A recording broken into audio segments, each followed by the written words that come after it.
Both veterans and young people who've experienced foster care often carry invisible wounds from trauma. Many people are surprised and dismayed to learn that children in foster care are diagnosed with PTSD at twice the rate of returning war veterans. What do you see helps people begin to heal from these kinds of experiences that have rewired or miswired their sense of safety and trust? If we think about the things that are most frightening to us, for all of us, it's uncertainty. You know, we don't know what's going to happen. We feel like we don't have control over what's going to happen. And therefore we are, at a certain point, we become almost helpless victims. If you think about a pet who's been mistreated, someone adopts the pet. It takes quite a while for the pet to unlearn the fear of uncertainty. I used to talk in Afghanistan that one of the things that the Afghans collectively had was this sense of abandonment.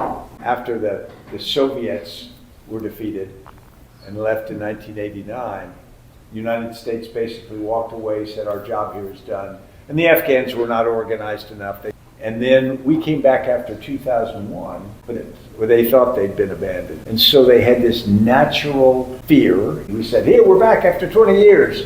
We expect they're going to hug us and go, and they go, well, you know, it didn't last time. So if you think about a foster child, I've never been one, never had one, but I think about what the importance is of relationships that matter so much to us.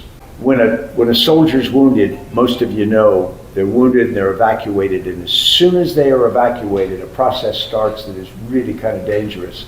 They go to a wonderful medical system, but their connection to their unit, their squad, their platoon, the people that's their family, is further and further. And although they go into a system of people who care, they're people they don't know. And they suddenly start to think, well, if this was my identity in that group, I was part of that, and suddenly I'm now a patient.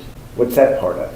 And so I think when we think of children who go through this, just how terrifying it is not to feel like you are part of a team. It's one thing to have your team can be going through a tough period, you can get beat up, you can do all of these kinds of things, but as long as you're with someone or with a group of people. The German army used to have a saying called feel of the cloth, and what it referred to was in formation, soldiers would rub shoulders against the next person, and all it did was remind them they're not alone. We're about to do something terrifying.